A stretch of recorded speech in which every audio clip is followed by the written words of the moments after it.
Bajwa and my co-host is Shams Abbasi.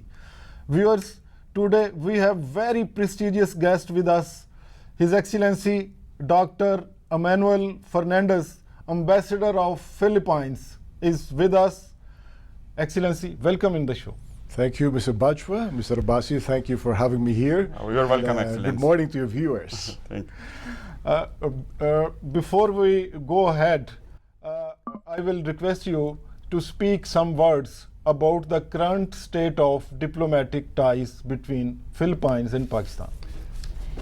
The Philippines and Pakistan have been longtime friends now. Longest We year were, in friendship. fact, one of the very first countries to recognize Pakistan as a new state when it first became a country.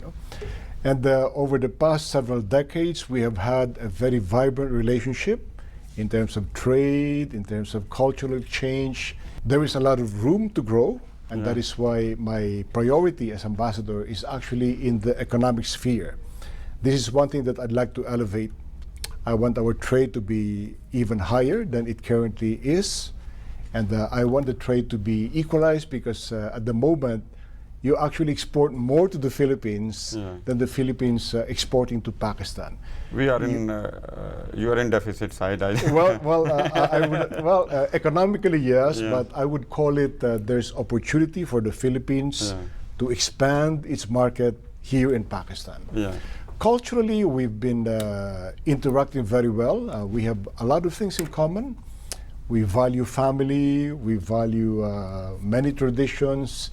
We love food, we love music and art, so that's also one thing that I'm trying to develop. And of course, in terms of people-to-people ties, that is one of the strengths of our relationships. So I would say that our state of relations is currently very, very good, but it can get better in the coming years, and we'll make sure that it does get better by expanding our engagements in these areas: economics, people-to-people interaction, and of course, cultural exchange. Excellency, we will cover economic ties, diplomatic and political ties, and tourism exchange and people-to-people contacts in our in today's program. Okay. So, Shams Abbasi will raise a question. Yes, Excellency, like Philippines is a geostrategically it's a very important country. We say at one side it's the Indo-Pacific and South China Sea country.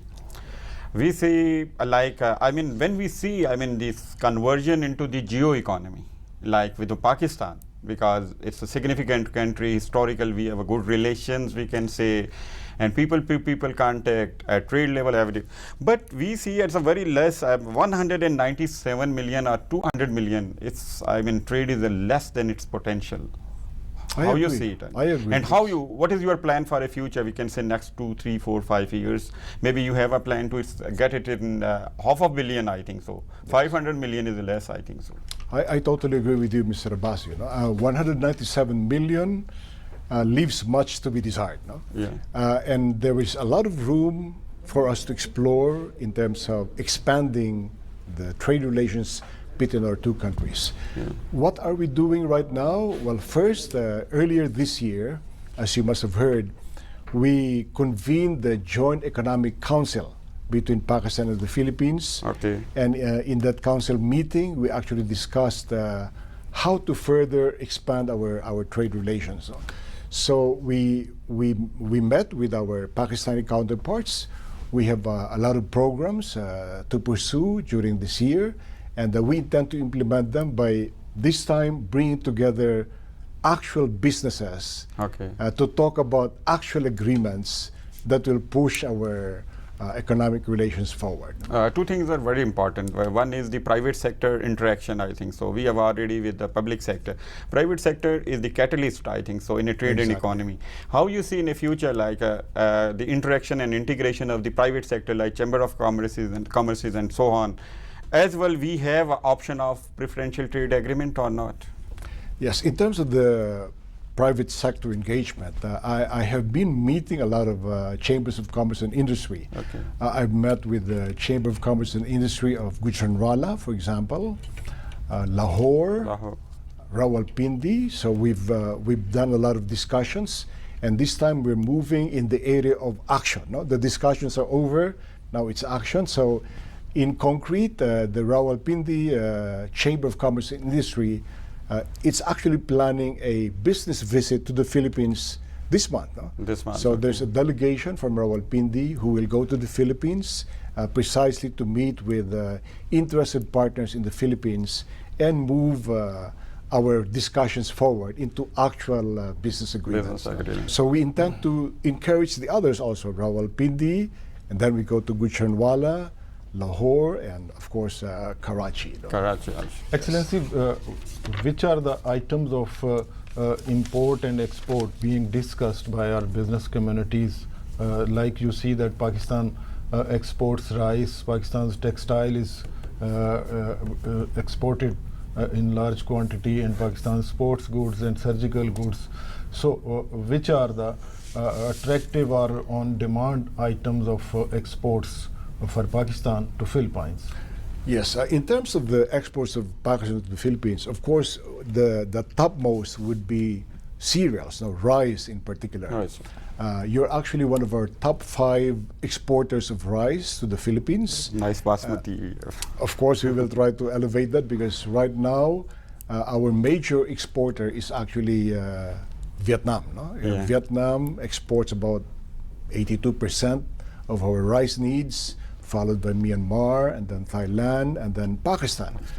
But we intend to increase the level of exports market. from Pakistan to the Philippines, and there are talks that are going on precisely to move in that direction. Next to cereals is pharmaceutical products.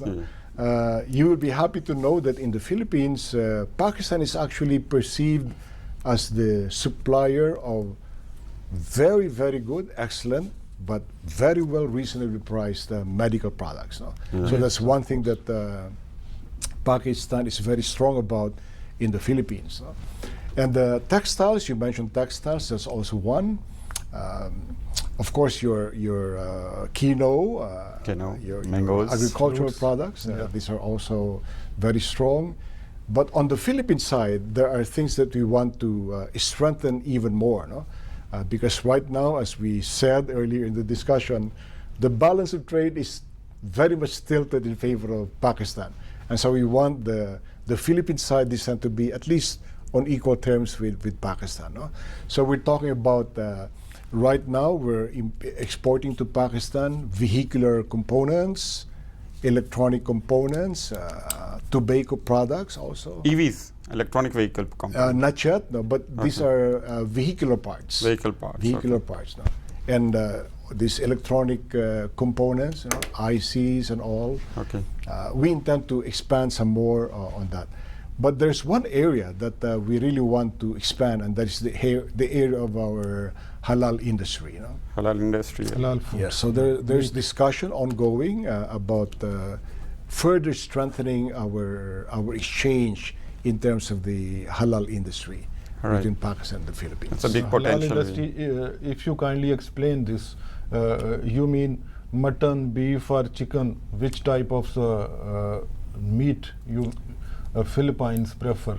Yes, we are actually going beyond the halal culinary products. No, we're looking beyond food. No? Cosmetics also. Yes, yes. So we're looking at halal tourism, for example. Halal tourism, yeah. We want our tourism product to be halal, no? to be attractive to the Muslim tourists. We want our medical services to be halal. You mentioned cosmetics, so we're looking beyond merely the halal food industry this time. No? Yeah. We want the halal industry to be all embracing. No?